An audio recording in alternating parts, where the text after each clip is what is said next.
grown tremendously over the past 3 months. We've got over 230 active subscribers. As far as like total users, in other words, people that are using like the demo system and active subscribers combined, it's around 800 people. So it's really grown, and we've gone from processing,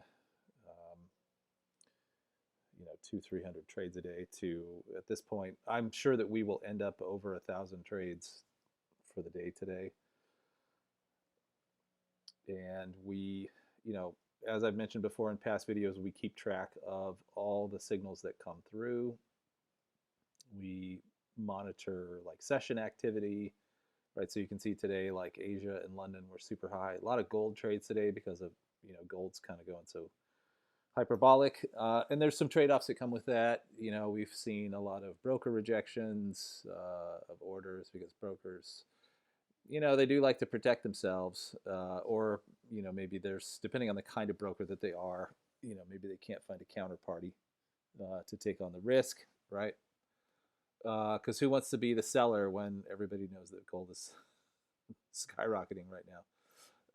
And so you can see, things like timing correlations. You can see,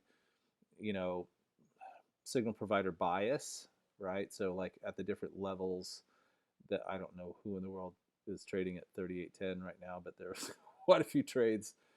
That's possibly somebody doing testing on their system. That's the only thing I can think of. But for example, at the 42.16 level, we see everybody's a buyer. There's no sellers, right? So when you get a market that's so crowded like that, it's hard to find a counterparty. So, and it also leads to some interesting situations, like in terms of taking the opposite side and really forcing a short. I think we'll probably see at least a short-term correction in gold at sometime in the very near future. Anyway, so the other thing that we have is an analytics dashboard. So if you are a subscriber, of course, this shows up in your copier right here. But this will show you your account, your balance, the signals that came through today.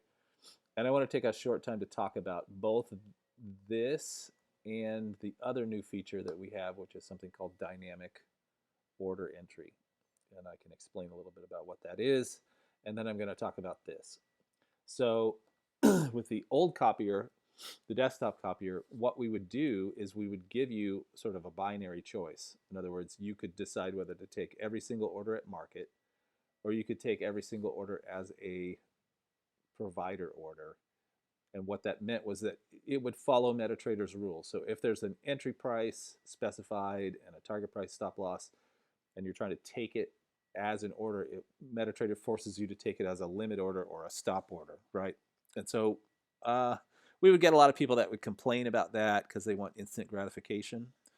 And so they would try to force every order at market. Well, as you can imagine, if you have a specific entry price, let's take a look at this one, 42.37. This is the range. The copier is going to take the midpoint of that range, right?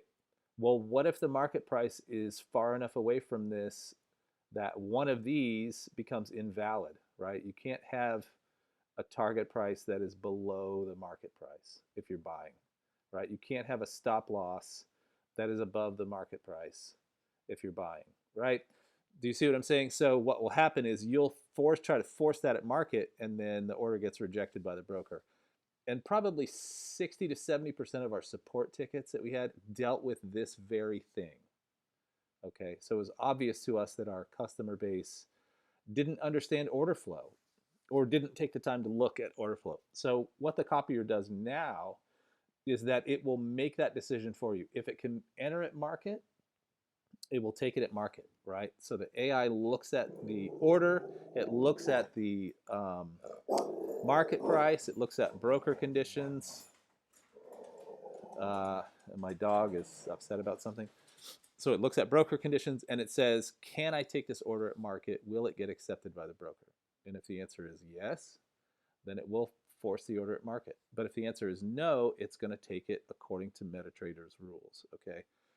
And we feel like this is a much better approach because it limits the amount of rejection that you get during order submission. For us, from a customer service perspective, it makes our job easier, right? Because we don't have 50 tickets in a day. Why didn't my order trigger? Well, you're trying to take this at market and whatever. So let's take a look at this, right? We're going to look at, this is the signal that came in, right?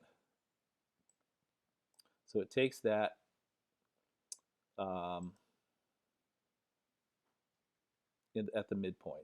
Okay, so now this order did not trigger, and I'm going to explain something to you that signal providers do that some of you may know and some of you may not. Okay, so this order, right, gets sent. How does it get interpreted? Okay, and we have kind of a custom lot sizing here for the way that orders get entered. We put most of the risk on the first target price, and we reduce the risk on target prices, 2 and 3 and whatever. Okay, so it will tell you here, this is how I submitted the order, and here's why. And in this case, it used a limit order instead of market, right? Why? The entry price is 78 pips away from the market. Okay, if you try to force that at market, the broker will reject it because something's going to be invalid because of that. Okay, but let's look at this nonsense that the signal provider does later, right? What do? Even though this order can't be entered at market, they send edits. Let's close our profit now and set break even. Okay, well, to somebody who's looking at that signal, it looks like, wow, the signal must have gotten in profit and whatever. What a winning channel. It's total nonsense, right? So here is that edit. It comes through the system, and the system says, okay, I'll submit this edit, but the order's not even filled, okay? Because the market price is too far away.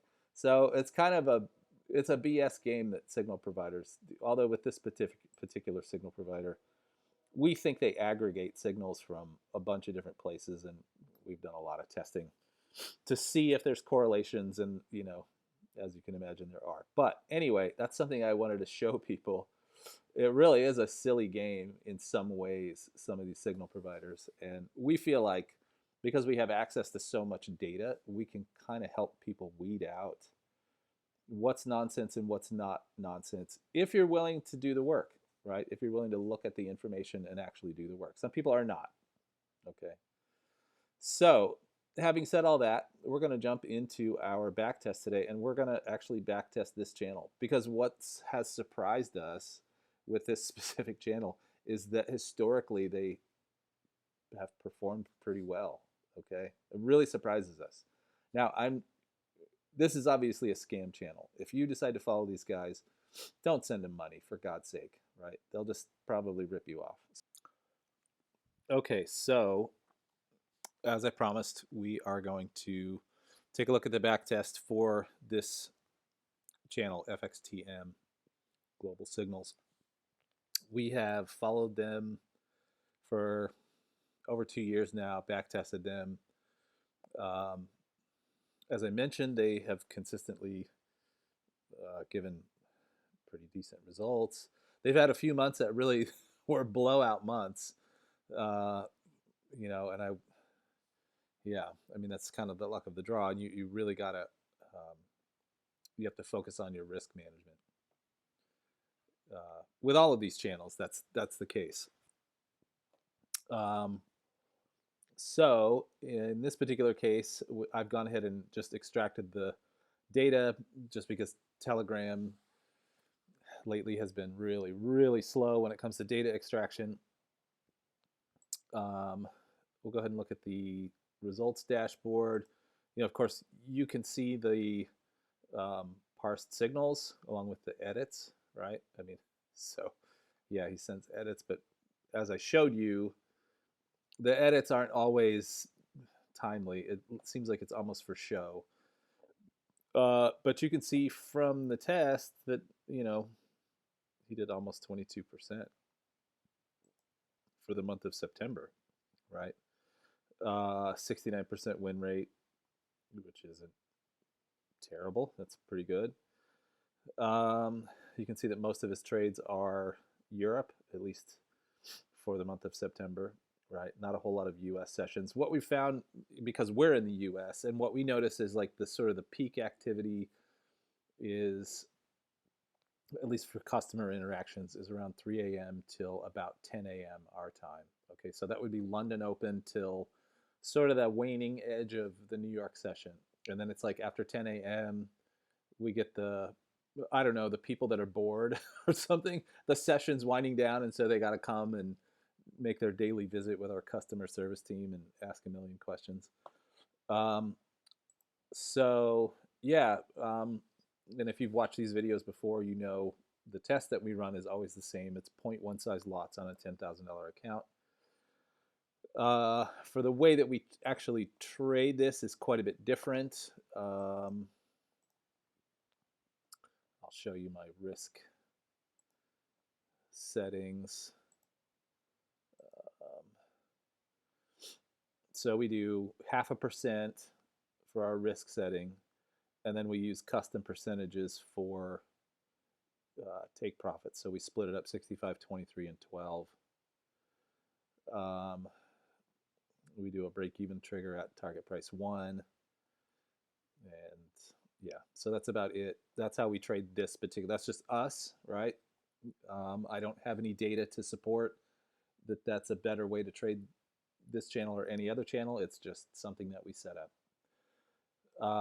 So we can go ahead and take a look at, of course, 126 winning trades, 56 losing trades. Something you're going to have to be comfortable with when you copy trade. Not all trades are going to be triggered. It's just life, right? This is not, I think one of the things that frustrates us is that we watch people get into this, and it's like they're just, their brains are geared for dopamine hits, and they're not really focused on actually making money, right? It's like a casino to them.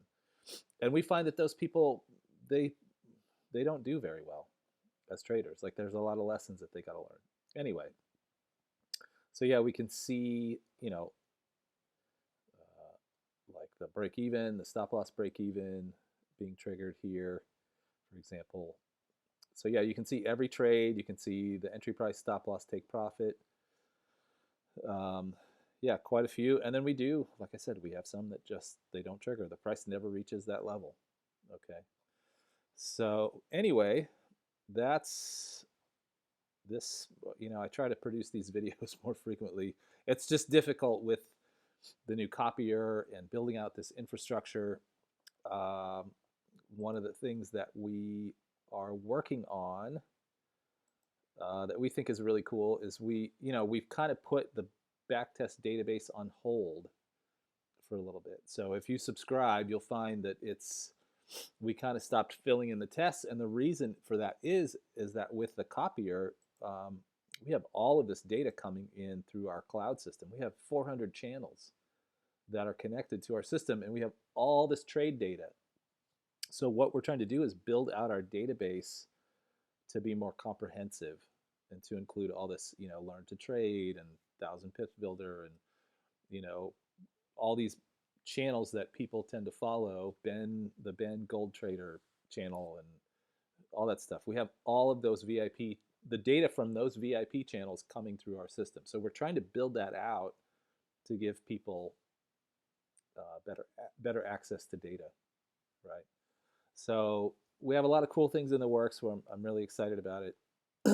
But yeah, anyway, thanks so much for watching.